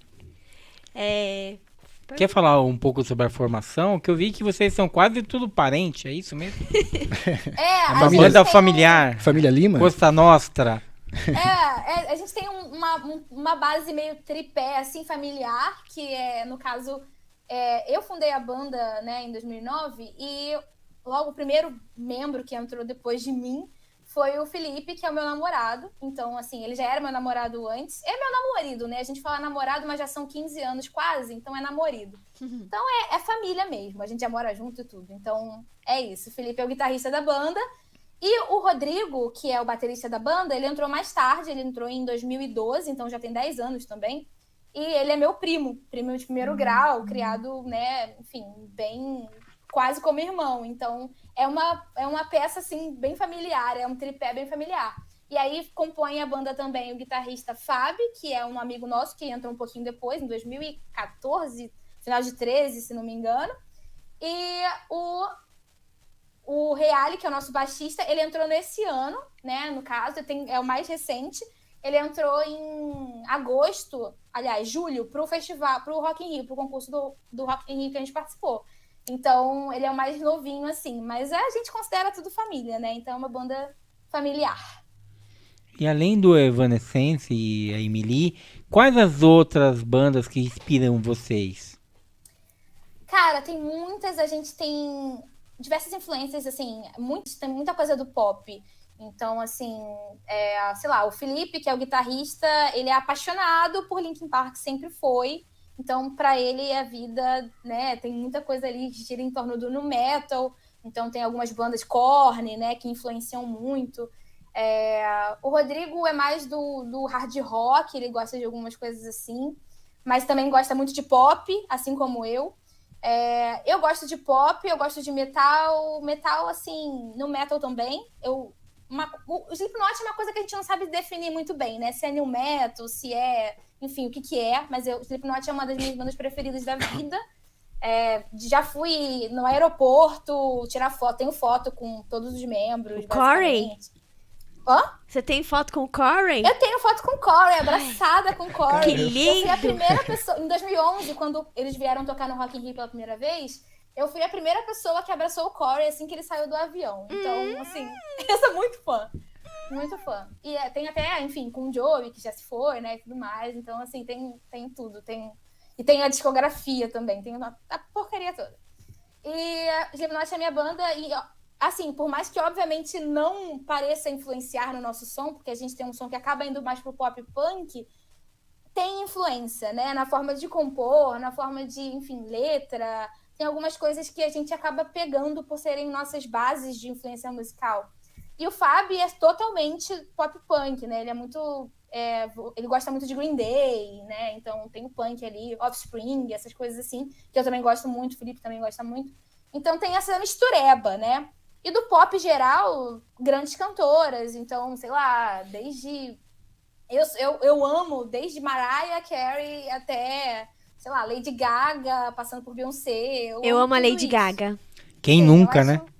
Acho que o pop, pra quem canta, é um estilo muito bom, assim, de você aprender, de você, enfim, ficar ali, ainda mais pra mulheres, né? Eu acho que é um segmento que tem muito a se explorar na voz e tudo mais. Então, acho Principalmente bem presença de bacana. palco, Eu sou né? muito fã. O pop, a gente não pode tirar nunca a razão delas, porque elas sabem vender. Elas sabem vender o produto delas. E é uma coisa que nós temos que aprender com elas, vender o produto. Exatamente. Fazer uma pergunta? Então, eu tô tão feliz de ter você aqui, querida, que eu já virei sua fã desde que você ganhou o festival, então eu tô meio assim, meio speechless, sabe? Como é que é você ser meia jornalista, meia... Como é? Que é os dois lados, né? É a música e você tem que... Isso ajuda, atrapalha? Como é que é isso? Olha lá o crachazinho dela ali atrás. Depois eu vou perguntar o que é esse monte de credencial aí. São as credenciais de jornalista, mas também tem uma do Rock in Rio que tá aqui. Tá tudo misturado. E ali em cima tem os meus troféus. Deixa eu levantar o notebook pra ver se aparece. Tem os Opa! Aí sim. Tem os troféus. Então tem os discos de aço lá da Ivete. Olha o disco de aço ali, tô vendo. Tem várias coisas, enfim. Eu acho que nenhum lado atrapalha o outro. Eu acho que são muito complementares. Eu fiz jornalismo, né? Fiz comunicação social muito por causa da banda. Quando eu comecei a banda, eu era muito nova, eu tinha 16 para 17 anos. Então, eu era uma adolescente, assim... Pessoa que vai pro rock, geralmente é aquela pessoa estranha que não se encaixa nos lugares, né? Eu era exatamente essa pessoa. Ainda sou essa pessoa. Uma mas que diferentona. hoje tem capacidade de se comunicar, né? Por causa da minha faculdade. Então, eu basicamente fiz uma faculdade de comunicação porque eu era muito introspectiva. Eu sou uma pessoa muito tímida, né? Muito, muito, muito. E eu, sou uma frontwoman de uma banda. Eu precisava ter isso mais, né, desenvolvido. Então, eu fiz comunicação por causa disso. E eu fui pro jornalismo porque, basicamente, existe uma coisa, uma rixa ali entre publicidade e jornalismo, do jornalismo e querer ir para o que é verdade dos fatos e a publicidade para vender os fatos, né? E eu fui ali seguir, entre aspas, o lado da verdade. Mas eu sei tipo que a isso rixa, não existe arquitetura na e real. engenharia. E aí, a música, ela é basicamente o que me move. Então, assim, por mais que eu seja jornalista, e eu fiz jornalismo também porque só com música é muito difícil, e eu sempre tive... A minha criação foi muito assim, minha mãe sempre falou, só música vai ser muito difícil você conseguir se manter, porque eu não queria fazer música cover, eu não queria fazer uma banda para tocar num barzinho com cover, eu queria sempre seguir a minha coisa autoral, né? E minha mãe falou, autoral vai ser difícil você se manter, então pelo menos arranje uma profissão. Foi isso que eu fiz, uma profissão além de musicista. Então, sou musicista de carteirinha, tenho carteirinha, e também sou jornalista, né? E tenho as duas coisas ali. E com o jornalismo eu basicamente mantenho a minha parte musicista. Então, para financiar algumas coisas que na pandemia, por exemplo, não tinha show, não tinha festival para ganhar cachê, então era o jornalismo que me mantinha para eu conseguir investir nos meus sonhos, enfim, na banda e tudo mais. Mas eu acho que são complementares, assim, nenhum atrapalha o outro, os dois se ajudam. Sem a música eu não conseguiria ser nada. Então não existiria Ana jornalista sem música, né? Porque eu entro em depressão bizarramente sem música. Então é isso, acho que são lados complementares de uma Ana. E também vamos combinar que as áreas criativas, o design, a publicidade, jornalismo, a música, a fotografia, tá tudo ali. É tudo mesmo meio que priminho, né? Então você não tá exatamente. fora ali. Exatamente. Bom, é isso. E, assim, o que inspira você? Assim, você que faz as letras. Sim. E o que te move, assim? É social? É da cabeça? É o momento? É o futuro? É o passado? Complexo, é tudo. Aqui não tem moleza, não. Aqui sentimentos. Eu acho que, assim, eu sou muito emocional. E eu sou muito mais emocional do que racional, né? Então eu tô sempre sentindo muito, eu sinto tudo muito à flor da pele. Então, as músicas, geralmente, acho que, sei lá, 99% de todas as músicas da Radioativa são situações que eu vivi. Então, cada uma delas conta alguma coisa sobre o momento que a gente viveu, né? Então, como as coisas são agora, que a gente lançou a mais recente, ela tem uma visão um pouco realista de aceitar a vida como ela é, porque eu já compus ela agora com 30 anos. Tem algumas músicas do início, né, da banda que são muito mais Acredite. Nosso primeiro EP se chama Acredite, e elas são muito mais sonhadoras. Então, não que eu não acredite nos sonhos hoje em dia, mas acho que a diferença de pé no chão muda muito em 15 anos de história, né? Quase 15, são 14 quase. Então, assim, eu acho que é isso. As músicas acompanham as minhas fases, porque as letras eu componho. Todas as letras da Radioativa eu compus. E existe basicamente um padrão das nossas composições, que geralmente eu chego com uma melodia base no violão, que eu componho, e a letra. E aí os meninos botam os arranjos e tudo mais. Então, com exceção de 2 músicas que a gente tem, que começaram, uma com o instrumental do Felipe e uma outra que começou com o instrumental do Fábio, o resto tudo começou dessa forminha que é a minha letra, minha base, meu sentimento ali, bruto, né? Então, acaba que fica muito ligado a isso. As coisas que eu passo, as vivências, as relações com outras pessoas. Obviamente, em algum momento tem um contexto mais social, né? A música Marte, ela tem essa coisa. Eu compus ela em 2019, quando o Brasil estava sabe, uma coisa bizarra, né? Sabemos. Tudo que aconteceu de ódio e tudo mais. Isso ainda antes da pandemia, que já estava rolando essa já coisa, tava um clima esquisito. E a gente acabou lançando ela depois. A gente lançou Marte em 2022, mas a letra ela é de 2019. Então, é até engraçado, porque ela conversa muito e ela fala como se fosse uma coisa escrita durante a pandemia. Mas ela também dá um contexto de que as coisas já estavam complicadas antes da pandemia, né? Então, acaba encaixando dessa forma. Mas é isso, são sentimentos e, enfim, é basicamente isso, essa inspiração. Se você achou essa pergunta difícil, agora vem a que a gente faz para todo mundo que toca. Você contou uma coisa legal, mas e um perrengue da vida de músico? O músico sempre tem aquela história que você só conta pros amigos e não conta pra mãe, né? Nossa, eu posso contar milhões de perrengues, assim. Acho que eu tenho um perrengue que a galera geralmente vê o lado bom desse lance do tocar no Evanescence e tudo mais.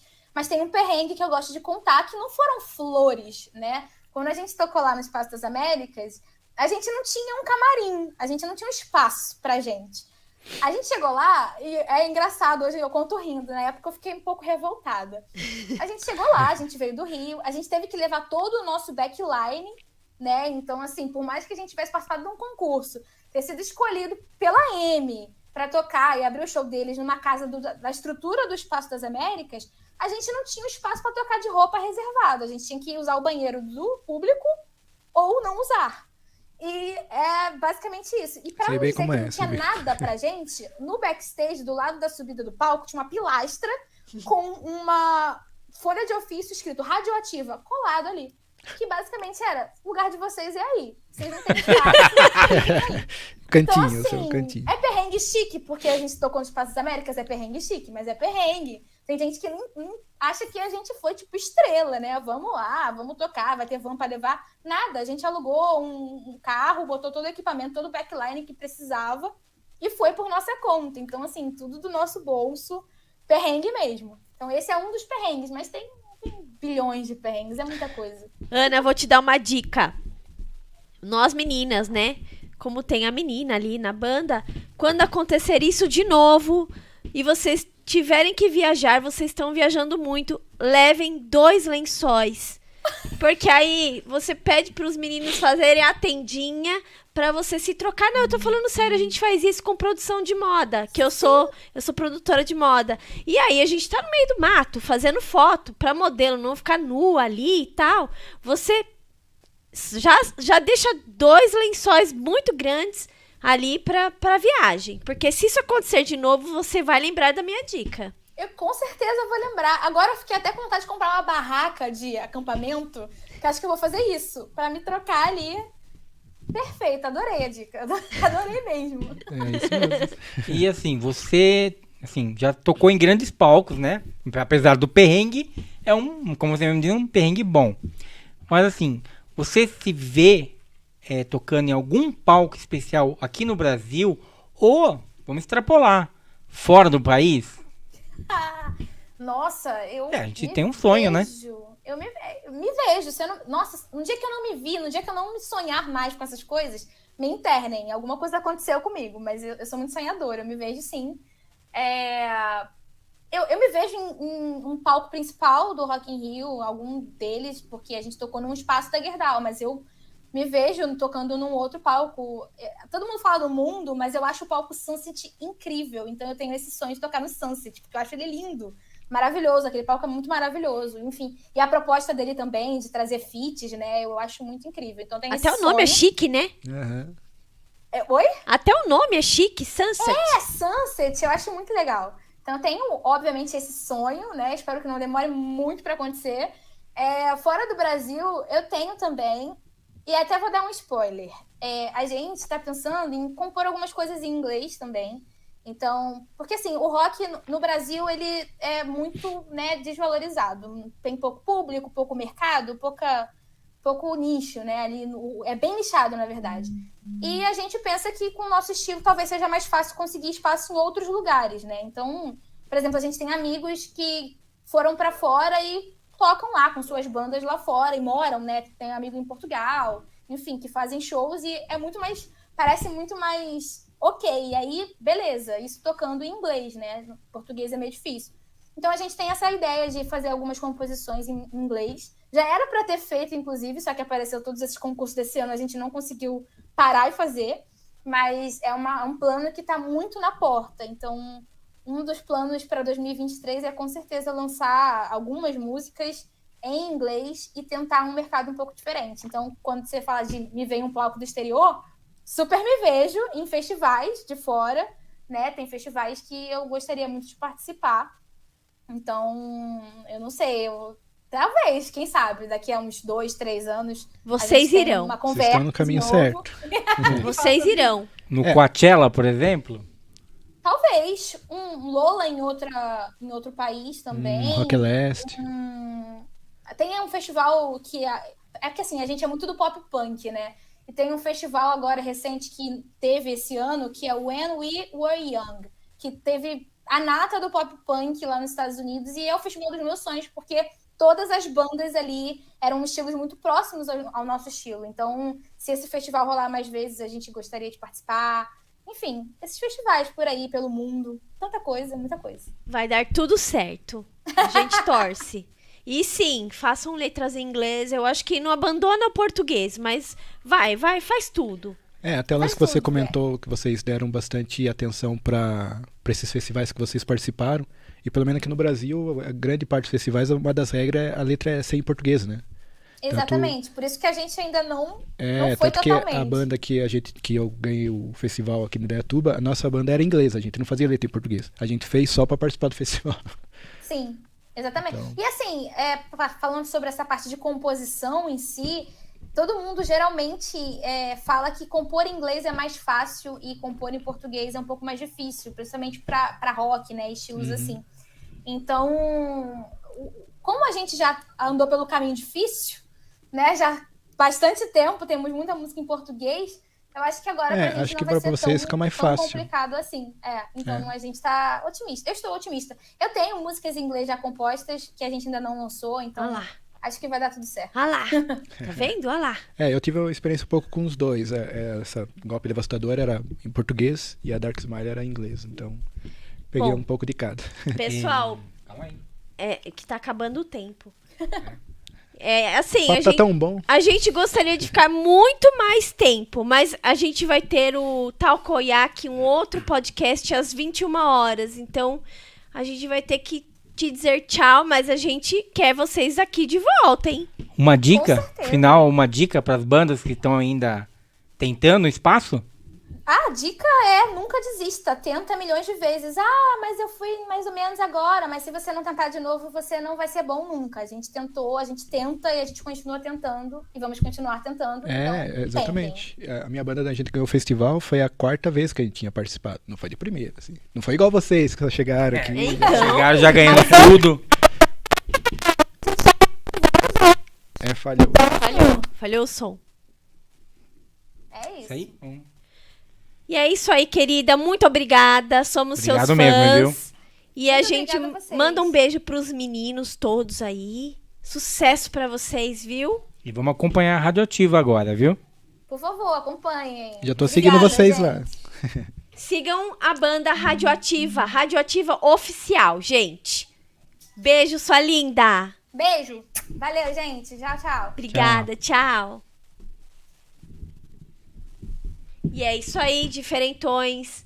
Agora, às 21 horas, teremos o podcast das meninas Alice, Tabata, Talcoiaque. Então, um beijo grande pra vocês. Boa noite. Obrigada, Di, pela sua Participação. Ilustre presença. Ilustre presença. E é isso aí. Boa noite, Boa diferentões. noite. Obrigado a vocês pelo convite.